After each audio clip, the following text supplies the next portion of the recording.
Hey there, homeowners! Welcome to another episode of MF Home TV with me, Phoebe. Now, when choosing a sofa for your living room, one of the most important considerations is the type of material that you need to go for, whether you choose a leather or a poly fabric material.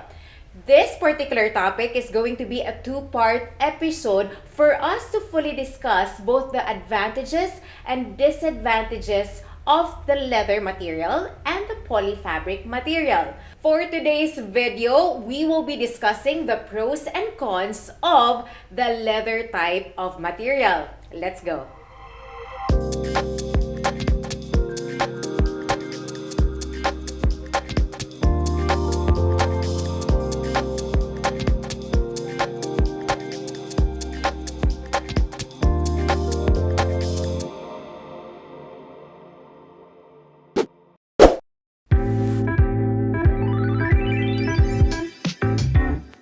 Let's talk about the pros first. Leather sofa hits differently when you talk about sophistication and elegance. Leather sofas are versatile enough to be the centerpiece of any design. It is timeless and can seamlessly exude a sense of luxury. Whether you're looking for contemporary, traditional, or more rustic style, there's a leather sofa to match.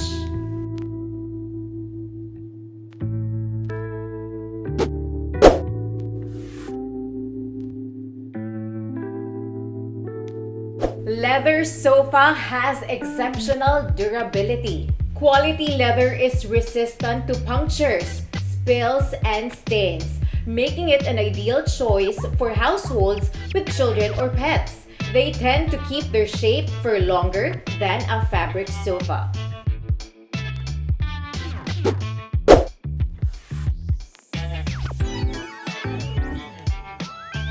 Now, more than the aesthetic and durability, leather sofa offers full comfort.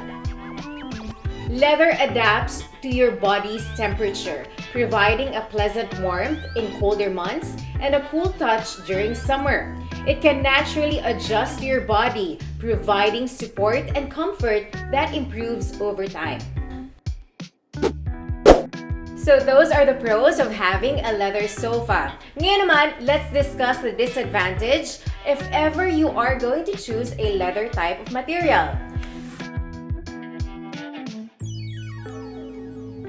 Because of the primary characteristics of a leather, you can see more visible scratches compared to that of a fabric sofa.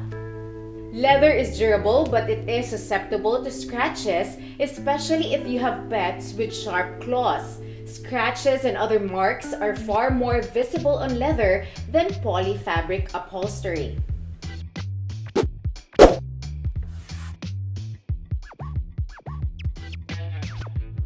Because leather sofas tend to be more firm, it can be quite less comfortable for some. They retain more heat in the summer and cold in the rainy season. It may not be comfortable in extreme temperatures without additional cushions or pillows. Leather sofas are initially stiffer and less comfortable as it takes time to soften and conform to your body.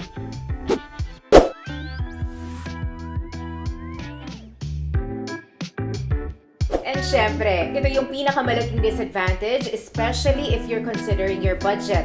Leather sofas tend to be more expensive than fabric sofas. This is because it has various finishing processes applied. Certain types of leather are less costly than others. It has a longer lifespan and is more durable to withstand wear and tear.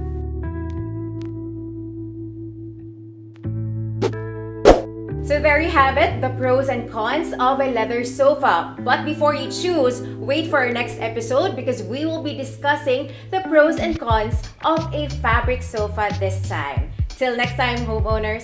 See ya! Comment of the week. Congratulations to last episode's winners. This week's prize.